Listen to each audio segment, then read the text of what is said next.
ভারত পাকিস্তান যুদ্ধে আমাদের মুসলিমদের এখন কি করা উচিত? আমাদের উচিত হচ্ছে দোয়া করা যেন পাকিস্তান আর্মি ভারতের বিষ দাঁত ভেঙে দিতে পারে। আর ভারত তো সবসময় আমাদের সাথে দুশ্মনী করে এসেছে, ঠিক না? আর ভারতের মুসলমানদের উপর চরম নির্যাতন হচ্ছে। আমরা চাই ভারত কয়েক টুকরায় বিভক্ত হোক, আর ভারতের একটা বিরাট অংশ মুসলমানদের রাজত্ব কায়েম হোক। এটার জন্য নৈতিক, আর্থিক যত টেকনিক্যাল সাপোর্ট আছে বাংলাদেশের দেওয়া উচিত। এই যুদ্ধকে কি গাজওয়াতুল হিন্দ হিসেবে বলা যায়? না, এটাকে নিশ্চিত গাজওয়াতুল হিন্দ বলা যাবে না। গাজওয়াতুল হিন্দ যখন হবে তা আলামতে বোঝা যায় যে ওই যুদ্ধে বাংলাদেশের প্রচুর লোক থাকবে, বাংলাদেশের, এবং ওই যুদ্ধে ভারতের চূড়ান্ত পরাজয় ভাববে। রাখাইন যুদ্ধ নিয়ে যে করিডোর দিছে, এটা নিয়ে আপনার মতামত কি? মূলত করিডোর তিন প্রকার। কয় প্রকার? একটা বাণিজ্যিক করিডোর, আরেকটা সামরিক করিডোর, আর একটা মানবিক করিডোর। কাছে খাদ্য রসদ যাবে এখান থেকে, বুঝেন না? এমনও হতে পারে তারা আহত হলে এখানে এসে আশ্রয় নিবে, ট্রিটমেন্ট হবে। এখন জান্তা সরকার, বার্মা আর্মি যখন দেখবে যে আমার শত্রুদেরকে বাংলাদেশ মানবিক করিডোর দিয়ে সাহায্য করতেছে, তখন পাল্টা হামলা কোথায় করবে? তারাই বাংলাদেশকে বসে থাকবে না, পাল্টা হামলা করবে। তখন যুদ্ধ হতে পারে বাংলাদেশ আর বার্মার মধ্যে। তখন বাংলাদেশের পক্ষ নেবে আমেরিকা, আর বার্মার পক্ষ নেবে রাশিয়া এবং চায়না। এই পরাশক্তিগুলোর যুদ্ধ চলবে। প্রক্সি থাকবে বাংলাদেশ আর প্রক্সি থাকবে বার্মা। পাতা পুতার দলায় একদম মেসাকার। তারপর শান্তি প্রতিষ্ঠান নামে আমেরিকা এসে ঘাঁটি গাড়বে। তারপর বাংলাদেশের একটা অংশ আলাদা করে খ্রিস্টান স্টেট বানায় দিই, দেশের অস্তিত্বই থাকবে না। অতএব যত রাজনৈতিক দল আছে, অরাজনৈতিক দল আছে, তাহরিকে খাতমে নবুয়ত বাংলাদেশ, হেফাজতে ইসলাম বাংলাদেশ, জামাত, খেলাফত, মজলিস, বিএনপি, এনসিপি, ইসলামপন্থী ও ডানপন্থী সমস্ত রাজনৈতিক দলকে এক প্ল্যাটফর্মে আসতে হবে, দেশ বিরোধী চক্রান্তকে নস্যাৎ করে দিই।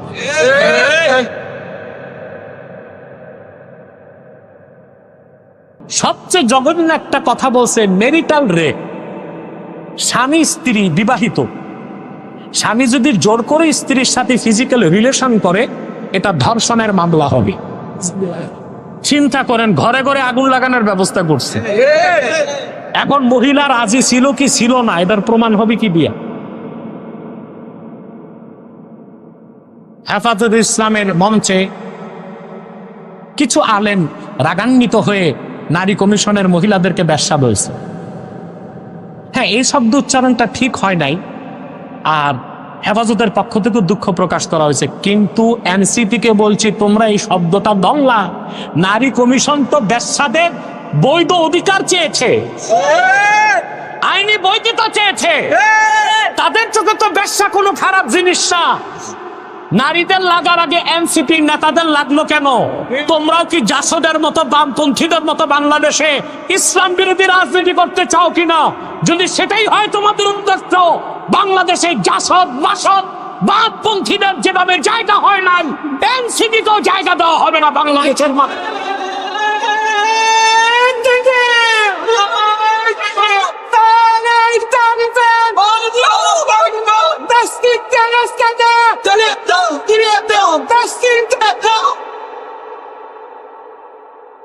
প্রতিবেদনে বলা হয়েছে যারা বেশ্যা তাদেরকে বেশ্যা বলা যাবে না, শ্রমিক বলতে হবে, আর তাদের আয় রোজগারকে বৈধতা দিতে হবে।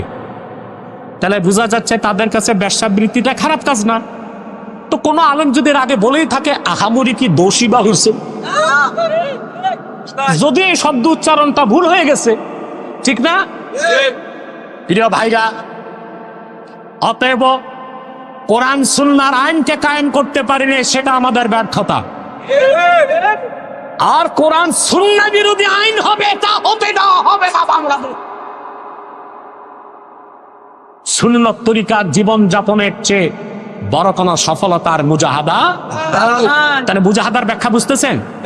মুজাহাদার চূড়ান্ত ব্যাখ্যা হচ্ছে ব্যক্তি জীবন, সমাজ জীবন, রাষ্ট্র জীবন, সাংস্কৃতিক জীবন, শিক্ষা জীবন, পোশাক আশাক, উঠা বসা, নামাজ, রোজা, হজ, যাকাত, সকল ক্ষেত্রে আল্লাহর আখিরি নবী রাহমাতুল লিল আলামিন মুহাম্মদ মুস্তাফা সাল্লাল্লাহু আলাইহি ওয়াসাল্লাম ১৫০০ বছর আগে যে আদর্শ রেখে গেছেন, সুন্নাহ রেখে গেছেন, চোখ বন্ধ করে অন্ধের মতো সেই সুন্নতের অনুসরণ করতে হবে। এর চেয়ে বড় মুজাহাদা আর কিছু। এবার আসেন, মুজাহাদা করলে আপনি পাবেন কি, এটা তো লাগবে। বাঙালি বিনা পয়সায় খাটে না, কথা বলে না, ওইটা বলবো। আপনি যদি মুজাহাদা পুরাপুরি করতে পারেন, আপনি হয়ে যাবেন আল্লাহর মহসিন বান্দা। কি হবেন? আল্লাহ তাআলা ঘোষণা করে দিয়েছেন, ওয়া ইন্নাল্লাহা লামাআল মুহসিনিন, নিশ্চয় মহসিন বান্দাদের সাথে আল্লাহ আছে।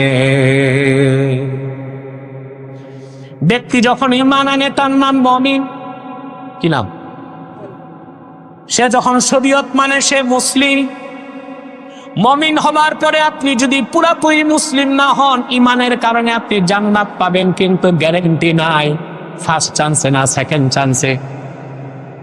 আযাবের আগেও যেতে পারেন, পরেও যেতে পারেন। যদি পুরাপুরি ইসলামের বিধানগুলো মেনে খাঁটি মুসলিম হয়ে যান, আপনি বেহেশত পাবেন, কঠিন হিসাব লাগবে।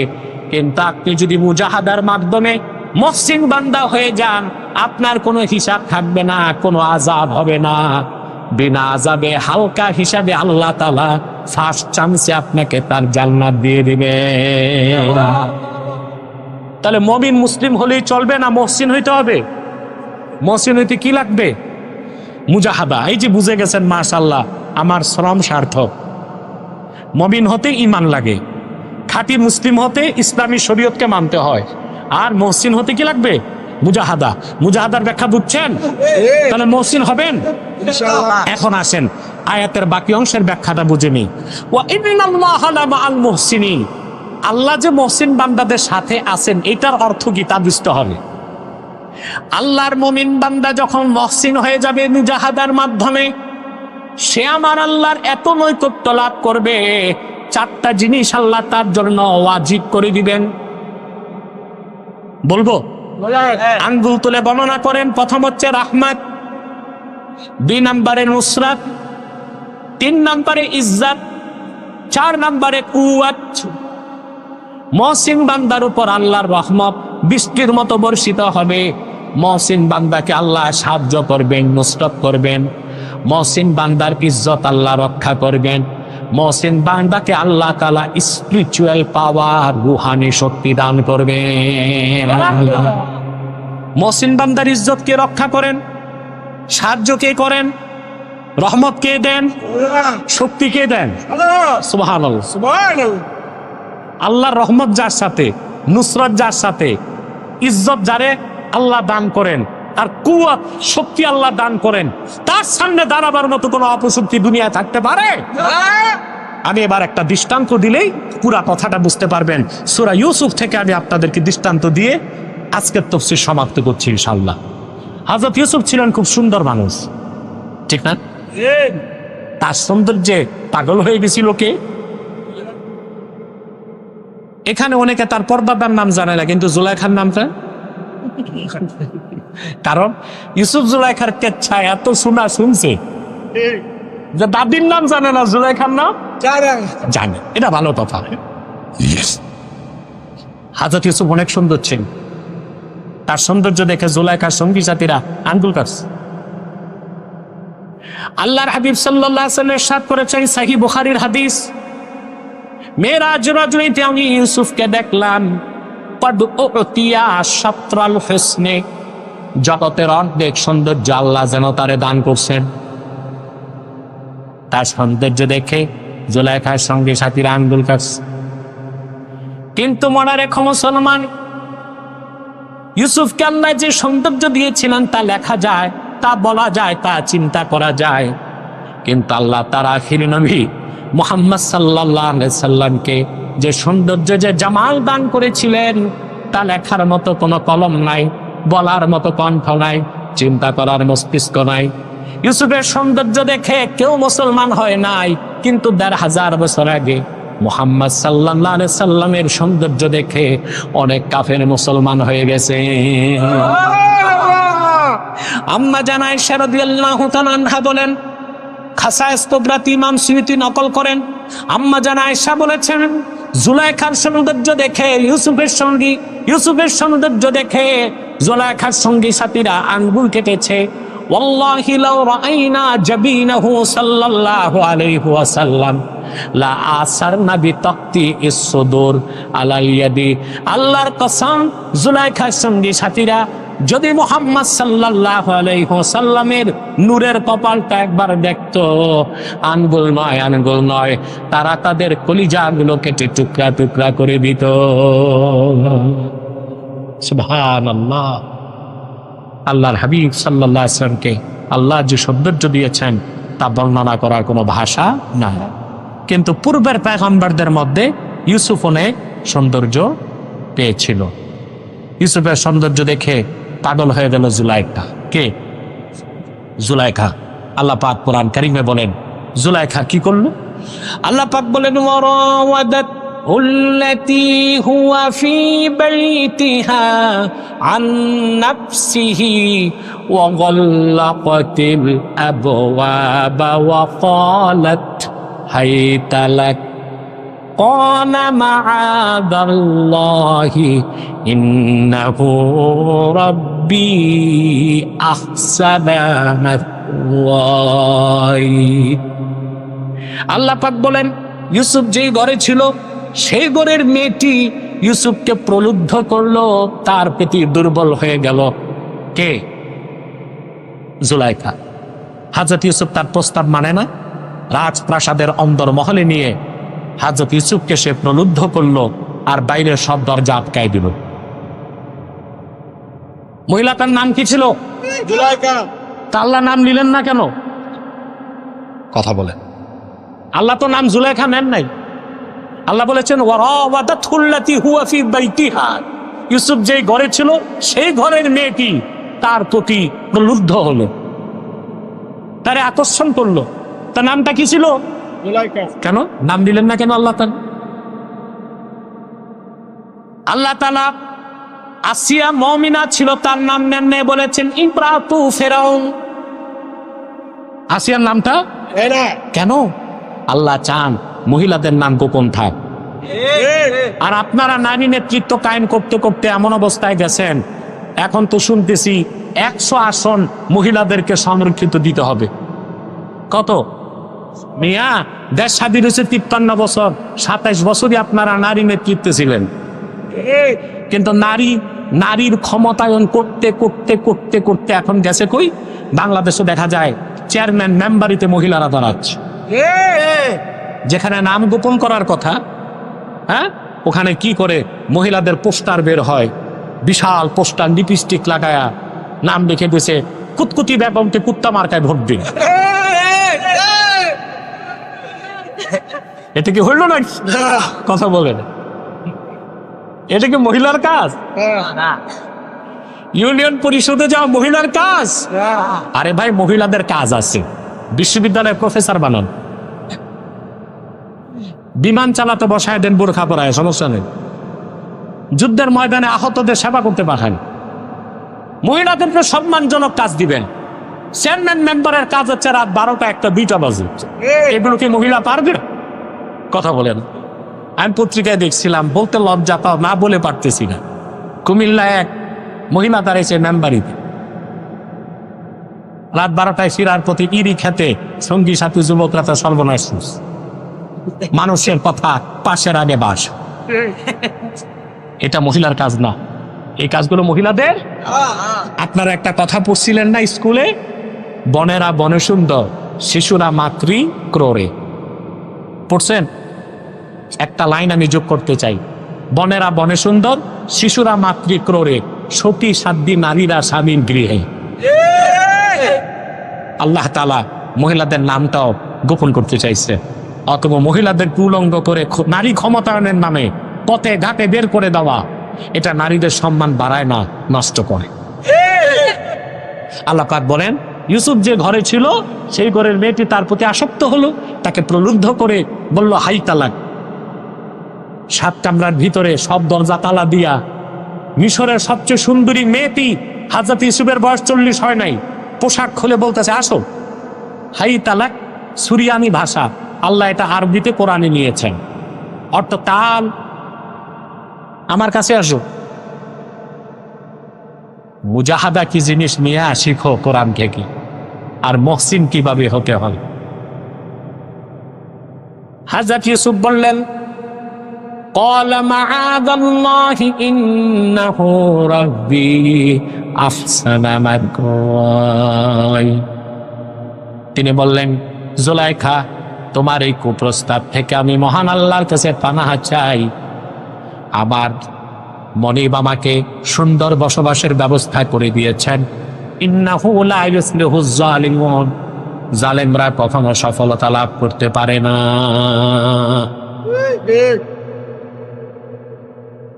ইউসুফ আলাইহিস সালাম বাঁচলেন কেন না প্রশ্ন আসে না? কথা বলে বয়স 40 হয় নাই। মিশরের সবচেয়ে সুন্দরী মেয়েটি উন্মুক্ত বসনে তাকে ডাকতেছে আসো। 7 কামরার ভিতরে 7 দরজায় তালা, কেউ দেখবে না। ইউসুফ আলাইহিস সালাম বাঁচছেন কার ভয়তে? লড়াই করছেন কিসের সাথে? এটা মুজাহাদা। এটা কি মুজাহাদা? ইউসুফ আলাইহিস সালাম বাঁচতে পারতেন না, জুলাইখার খপ্পরে পড়ে যেতেন। কেমনে বাঁচলেন? আল্লাহ বলে দিলেন ওয়ালাকাদ হাম্মাত বিহ ওয়া হাম্মা বিহা লাওলা আররা বুরহানা রাব্বি কাযালিকা লিনাসরিফা আনহু সুআ ওয়াল ফাহশা ইন্নাহু মিন ইবাদিনাল মুখলাসিন। আই ইন্নাহু মিন ইবাদিনাল মুহসিনিন। আল্লাহ রাব্বুল আলামিন বলেন ইউসুফের সাথে মনের বাসনা পূরণ করার চূড়ান্ত ইচ্ছা জুলাইখা করেই ফেলল। পক্ষান্তরে ইউসুফ অনেকটা রাজি হয়ে গিয়েছিল। সে জুলাইখার প্রস্তাব মেনে সেই কুকাজে লিপ্ত হয়ে যেত যদি না সে তার রবের পক্ষ থেকে নিদর্শন না দেখত। তাহলে মহসিনকে কে বাঁচান? জোরে বলতো কে বাঁচান? কি নিদর্শন দেখলেন? তাফসীর তাবারিতে এসছে 3টা মত পাওয়া যায়। হযরত ইউসুফ তিনি যখন অনেকটাই দুর্বল হয়ে গেলেন জুলাইখার প্রস্তাবে, সামনের দিকে তাকায় দেখেন জুলাইখা পাথরের তৈরি মূর্তির চেহারাটা ঢেকে দিছে। ইউসুফ জিজ্ঞেস করলেন জুলাইখা, পাথরের মূর্তির চেহারা কেন ঢাকলা? হযরত ইউসুফকে জুলাইখা জবাব দিল, আমি এখানে খোদা মনে করে ইবাদত করি, তার সামনে খারাপ কাজ করার শোভা পায় না, চোখটা ঢেকে দিলাম। হযরত ইউসুফ বললেন রে জুলাইখা, তোমার কল্পিত হাতে বানানো খোদার চোখ ঢাকা যায়, কিন্তু আমার আল্লাহ রাব্বুল আলামিনের চোখ ঢাকার কোনো ব্যবস্থা নাই। দ্বিতীয় মত পাওয়া যায় হযরত ইউসুফ ছিলেন মিশরে, তার বাবা ইয়াকুব ছিলেন কেনানি। কোথায়? ইউসুফ ছিলেন মিশরে, আর বাবা ইয়াকুব ছিলেন। বাবা জানে না ইউসুফ কই, বাবা জানে না, এটা জানতেন না। তিনি তো কানতে কানতে অন্ধ হয়ে গেছেন। হঠাৎ করে ইউসুফ নবী দেখলেন তার বাবা ইয়াকুব দাঁড়ায় আছেন, জিহ্বায় কামড় দিয়া তর্জনী আঙ্গুল তুলে বলতেছেন, রে ইউসুফ, জুলাইখার কুপ্রস্তাবে রাজি হইস না, আল্লাহর ভয় অন্তরে লালন করে পিছনে দৌড় দে। আল্লাহু আকবার। তরিকত তাসাউফের ভাষায় এটাকে বলা হয় ইস্তেমদাদে রুহানি। কি বলা হয়? ইস্তেমদাদে। আল্লাহ বনি ইসরায়েলের পয়গম্বরদেরই ক্ষমতা দিয়েছিলেন আধ্যাত্মিকভাবে সাহায্য, রুহানি সাহায্য। আর আল্লাহ তার হাবিব মুহাম্মদ সাল্লাল্লাহু আলাইহি সাল্লামের উম্মতের আউলিয়া কেরামকে ক্ষমতা দান করেছেন। ইস্তেমদাদে রুহানি। সুবহানাল্লাহ। এটা ভিন্ন আলোচনা, ওই দিকে যাচ্ছি না আমি, আমার সাবজেক্ট এটা পুরা করতে হবে। তৃতীয় মত, হযরত ইউসুফ দেখলেন শূন্যে ভেসে উঠেছে, লা তাকরাবুজ জিনা, জিনার কাছেও যেও না। 3টা মতের যে কোনো একটা নেওয়া যায়। হযরত ইউসুফ ইউটার্ন নিয়ে পিছনের দিকে একটা দৌড় দিলেন। কারণ বাইরে তো দরজা সব কি, চাবি কার কাছে? ইউসুফের কাছে। দরজা কয়টা? অনেকগুলো। তাফসীরে এসেছে 7টা। আল্লাহ তাআলা বহুবচন ব্যবহার করছেন। ওয়া গাল্লাকাতিল বাবা, আল্লাহ বলেন নাই ওয়া গাল্লাকাতিল আবওয়াবা। অসংখ্য দরজায় সে কি করছে? তালা লাগাই দিছে। পয়গম্বর ইউসুফ ইউটার্ন নিয়ে দিলেন দৌড়, সামনের দরজার তালায় হাত দিলেন, তালা খুলে গেল। এভাবে প্রথম, দ্বিতীয়, তৃতীয়, চতুর্থ 7টা দরজা পার হয়ে গেলেন। পিছনে জুলাইখাও দৌড়াতে লাগলো। জুলাইখা জুব্বা ধরে টান দিল, পিছন দিক দিয়া জুব্বা ছিঁড়ে গেল। আল্লাহ পাক বলেন ওয়াস্তাবাকাল বাবা ওয়া কদ্দাত কমিসাহু মিন দুবুরিন ওয়া আলফায়া সাইয়্যিদাহা লাদাল বাব। ইউসুফ দৌড় দিল, পিছনে জুলাইখাও দৌড় দিল। জুলাইখা পিছন দিক দিয়া ধরল তার জুব্বা, পিছন দিক থেকে ছিন্ন হয়ে গেল। দুজনই বের হয়ে দেখেন দরজার সামনে জুলাইখার স্বামী মিশরের অর্থমন্ত্রী আজিজ মিশর দাঁড়ায় আছে। ধরা খাইছে কে? জুলাইখা। কে ধরা খাইছে? মহিলাদের চিরাচরিত অভ্যাস, সুর পাল্টাইতে দেরি। জুলাইখা দেখছে যে মহাবিপদ, আমার এই কুলো গেল, ওই কুলো গেল। এরকম বিপদে অনেক সময় প্রবাসীর স্ত্রীরা পড়ে।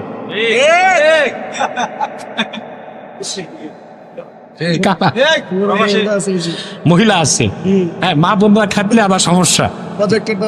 ঠিক আছে, প্রবাসী ছেলেরা বিদেশ যায়, রক্ত পানি পড়া ঘামের পয়সা পাঠায় দেশে। তো স্ত্রী এই টাকা দিয়া দেখা যায় আরেক ছেলের সাথে বন্ধুত্ব করে মোজ মাস্তি করে। সব মেয়েদের বলছি না, কিছু মেয়ে, এর জন্য আবার ছেলের দোষ আছে। তোমার বিবাহিতা স্ত্রী থাকবে হয় তোমার মার কাছে, নয় তার মায়ের কাছে। এটার যদি কাজপুর ফ্ল্যাট ভাড়া দেয়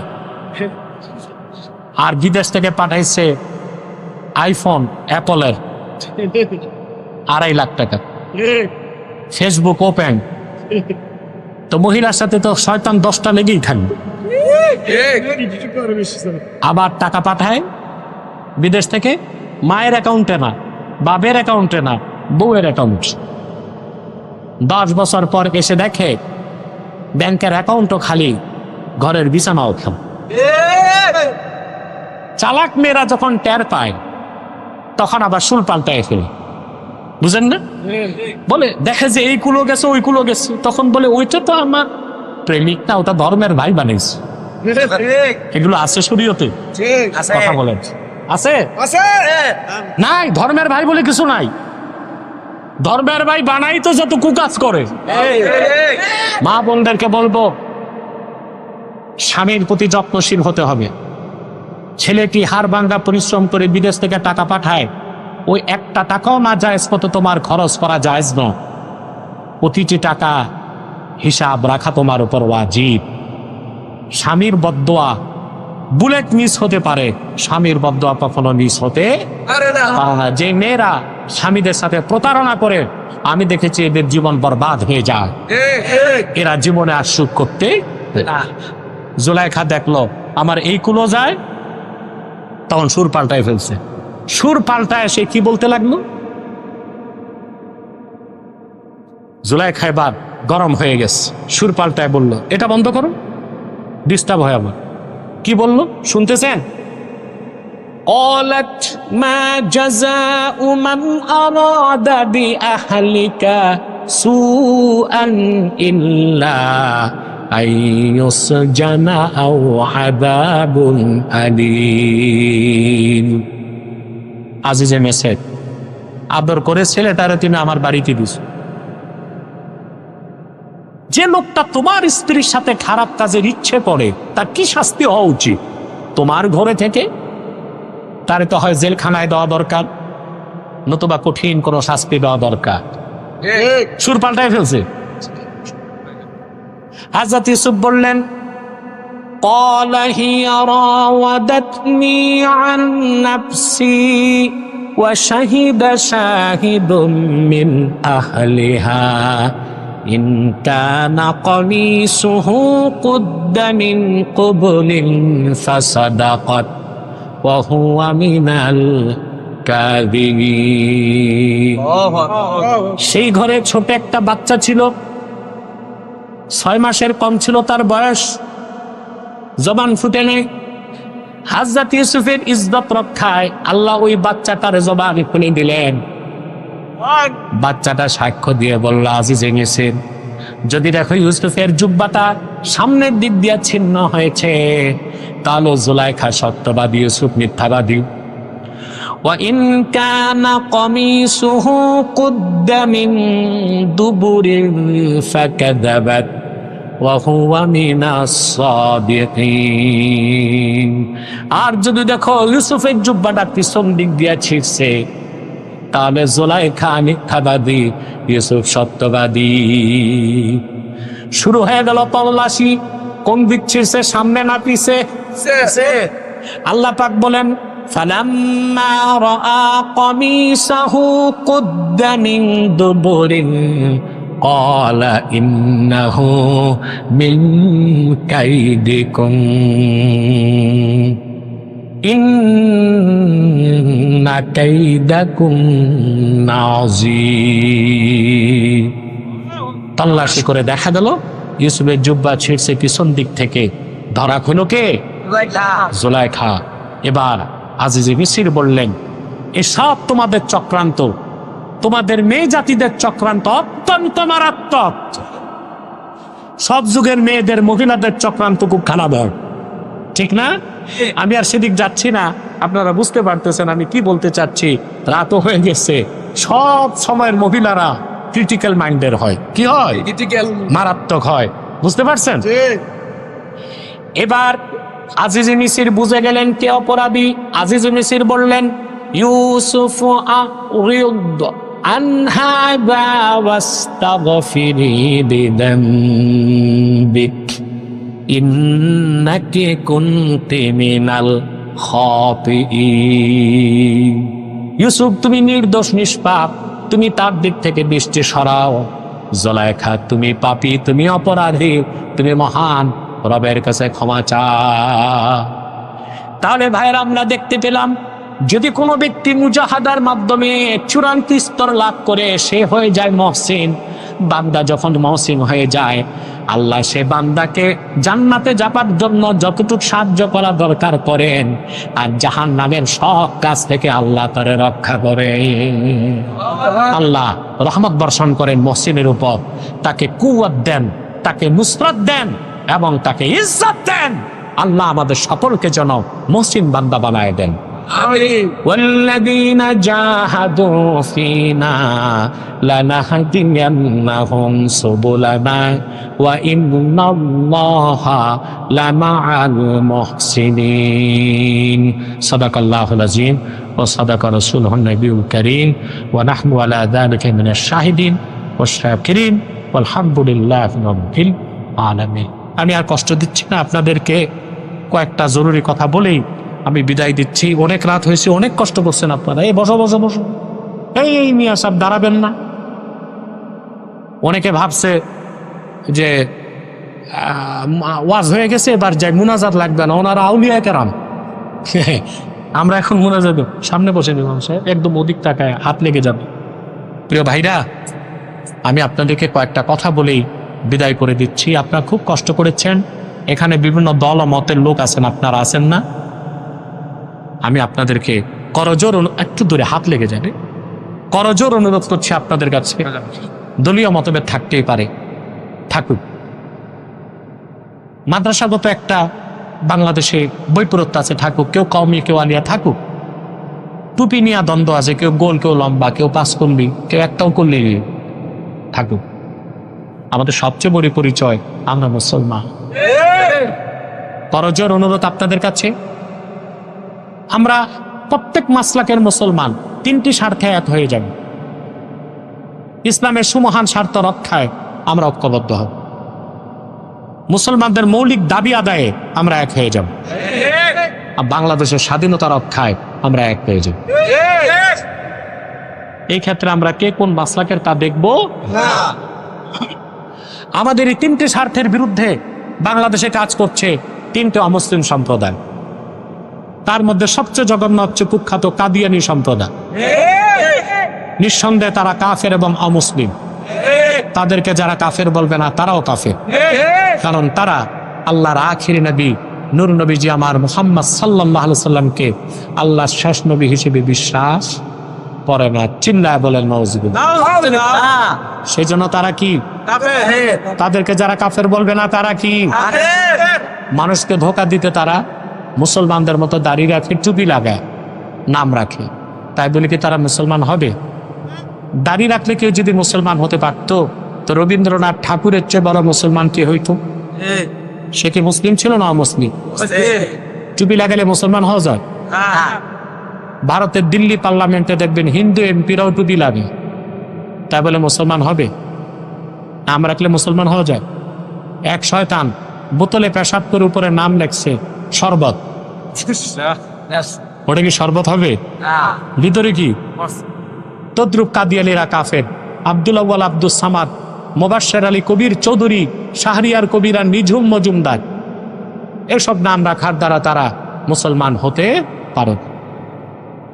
আমার ভাইরা, আমার বন্ধুরা, আমার আল্লাহ ও নূর নবীজি আমার মুহাম্মদ মুস্তাফা সাল্লাল্লাহু আলাইহি সাল্লামের ইসলাম ও কোরআনের হাজার হাজার হাজার বছর পরে বর্তমান ভারতের কুখ্যাত পাঞ্জাবের কুখ্যাত গুরুদাসপুরের কুখ্যাত কাদিয়ানে ইংরেজ আমলে এক শয়তান নিজের নবী দাবি করছে। চিল্লায় বলেন নাউজুবিল্লাহ। শয়তানটার নাম রেখেছিল তার বাপ মির্জা গোলাম আহমদ কাদিয়ানী।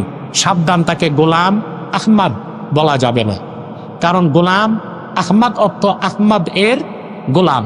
কোন কাফের কোনোদিনও গোলাম আহমদ এর গোলাম হতে পারে না। আর কাদিয়ানের কাজ্জাব ছিল শেষ দরজার কুখ্যাত কাফের। সে গোলাম আহমদ এর গোলাম ছিল না, সে ছিল কুখ্যাত শয়তানের কুখ্যাত গোলাম।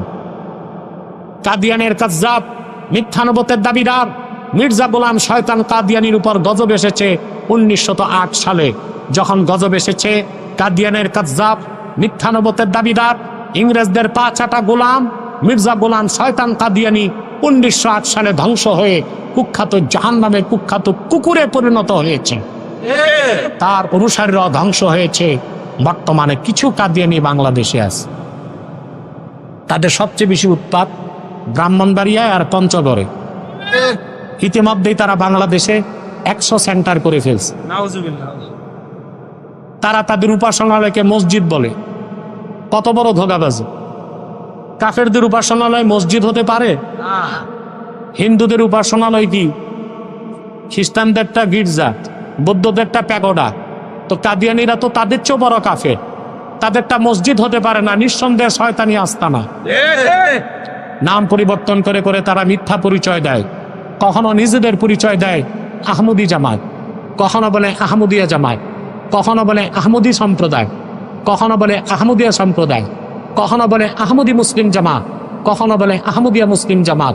সাবধান, যত কাদিয়ানি ছিল আছে থাকবে, তারা কেউ আহমদি জামাত নয়, আহমদিয়া জামাত নয়, আহমদি সম্প্রদায় নয়, আহমদিয়া সম্প্রদায় নয়, আহমদি মুসলিম জামাত নয়, আহমদিয়া মুসলিম জামাত নয়। তারা শয়তানি জামাত, কুখ্যাত জাহান্নামের কুখ্যাত কুকুরের দল। আমাদের সকল দলের একটাই দাবি, অনতিবিলম্বে স্বাধীন বাংলায় শয়তান কাদিয়ানীদেরকে রাষ্ট্রীয়ভাবে অমুসলিম ঘোষণা করতেই হবে, করতেই হবে, করতেই হবে। এই দাবি আদায়ে যদি তাহরিকে খাতমে নবুয়ত বাংলাদেশের ব্যানারে জানমাল দেবার ডাক আসে, কারা কারা প্রস্তুত আছেন হাত তুলে দেন।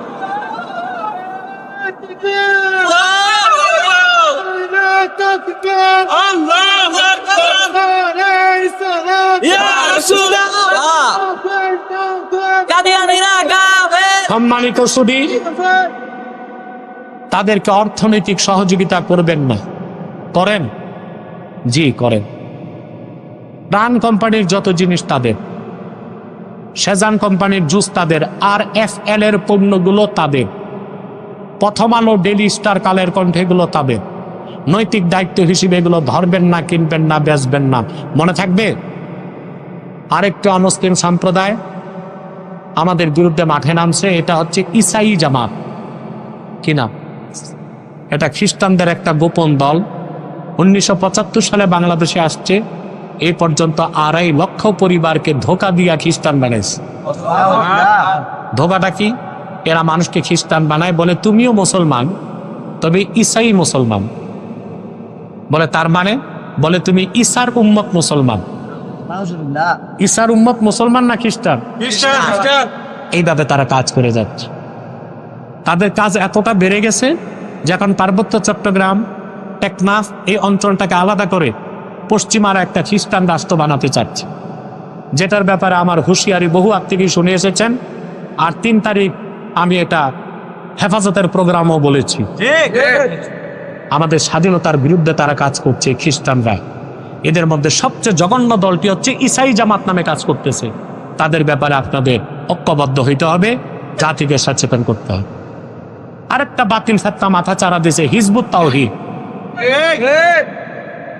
এই মারাত্মক এক ফেতনা, এটা ইসরায়েলের টাকা খেয়ে মাঠে নামছে।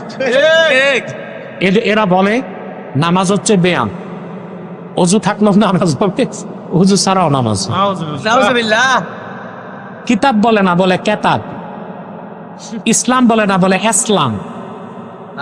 ইমাম বলে না, বলে এমাম।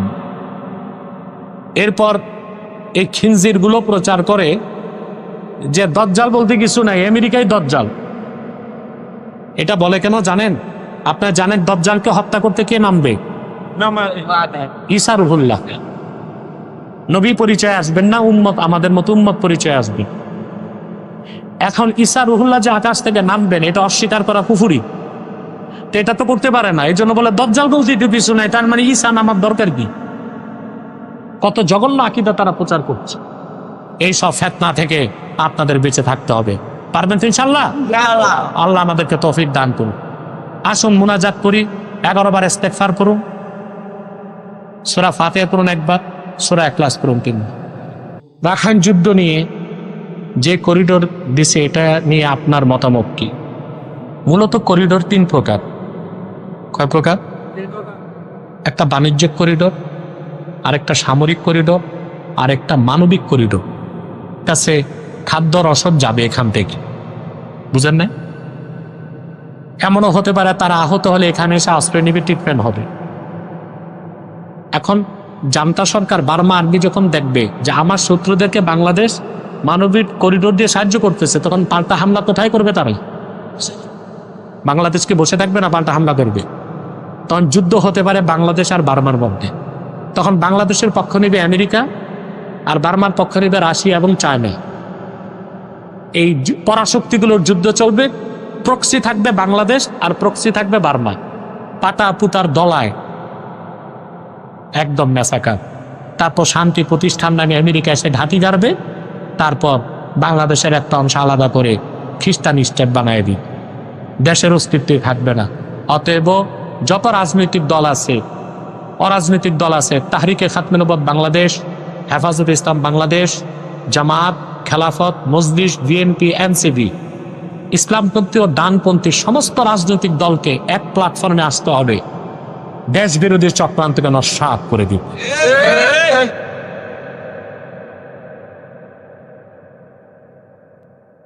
ভারত পাকিস্তান যুদ্ধে আমাদের মুসলিমদের এখন কি করা উচিত? আমাদের উচিত হচ্ছে দোয়া করা, যেন পাকিস্তান আর্মি ভারতের 20 দাঁত ভেঙে দিতে পারে। আর ভারত তো সবসময় আমাদের সাথে দুশ্মনী করে এসেছে, ঠিক না? আর ভারতের মুসলমানদের উপর চরম নির্যাতন হচ্ছে। আমরা চাই ভারত কয়েক টুকরায় বিভক্ত হোক, আর ভারতের একটা বিরাট অংশ মুসলমানদের রাজত্ব কায়েম হোক। এটার জন্য নৈতিক, আর্থিক যত টেকনিক্যাল সাপোর্ট আছে বাংলাদেশের দেওয়া উচিত। এই যুদ্ধকে কি গাজওয়াতুল হিন্দ হিসেবে বলা যায়? না, এটাকে নিশ্চিত গাজওয়াতুল হিন্দ বলা যাবে না। গাজওয়াতুল হিন্দ যখন হবে, তা আলামতে বোঝা যায় যে ওই যুদ্ধে বাংলাদেশের প্রচুর লোক থাকবে, বাংলাদেশের, এবং ওই যুদ্ধে ভারতের চূড়ান্ত পরাজয় ভাববে।